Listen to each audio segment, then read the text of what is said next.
రావెళ్ళ న్యూస్కి స్వాగతం. Drugs cyber నేరాలపై అవగాహన. చురుకూరు పిఎస్ పరిధిలో మన సొసైటీలో మన జీవితాన్ని నాశనం చేస్తుంది. గమనిస్తున్నారు అందరూ.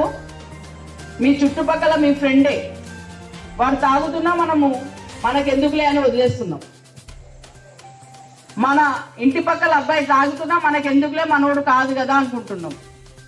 అవుట్స్కట్స్ లో ఎవరో తాగుతుంటే మన ఏరియాలో మనకెందుకులే అనుకుంటున్నాం. కానీ ఆ విషయాలన్నీ మీరు 100 డయల్ చేసి కానీ, లోకల్ పోలీస్కి కానీ, లేదంటే విలేజ్ ఎల్డర్స్ ఎవరైనా ఉంటే వాళ్ళకి చెప్పడం కానీ, వాళ్ళ పేర్లు ఇవ్వడం కానీ చేయడం లేదు. అందుకే చాలా ఈజీగా, అంటే ఫస్ట్ డ్రగ్స్ అనేది ఎక్కడనో బాంబేలో లేకపోతే ఢిల్లీలో మహానగరాలలో ఉండేది. ఇప్పుడు మన హైదరాబాద్కి వచ్చింది, హైదరాబాద్ నుంచి మన టౌన్లోకి వచ్చింది, టౌన్ల నుంచి మన గ్రామాలకు వచ్చి మన ఇంటి చుట్టుపక్కల పరిసర ప్రాంతాలన్నీ దోమలాగా వచ్చేసినాయి. అవి చాలా ఈజీ యాక్సెస్ తోన గాంజా పదార్థాన్ని చాక్లెట్ రూపంలో తీసుకుంటుంది. అవునా?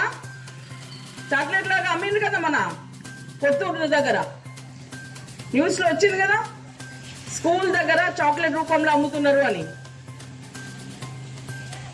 తెలియదా? న్యూస్ పేపర్ చదవట్లే, న్యూస్ వినట్లేదు మీరంతా. ఏం చూస్తారు మరి? ఫోన్లో ఏం చూస్తారు? ఇన్స్టాగ్రామ్ లో ఎవరు రీల్ చేసిరు, ఎవరు టిక్ టాక్ చేసిరు, పనికిమాల వాళ్ళు ఏదో పెడితే అది చూసుకుంటా టైం వేస్ట్ చేసుకుంటా కదా, అంతేనా? ఎప్పుడైనా ఇంగ్లీష్ పేపర్ చదవాలి, తెలుగు పేపర్ చదవాలి. English news, Hindi news, Telugu news ఖచ్చితంగా వినాలి. ఎప్పుడైతే మీరు వింటారో అప్పుడు మీరు ఏదైతే గోల్ అనుకుంటారో ఆ గోల్ సాధిస్తారు.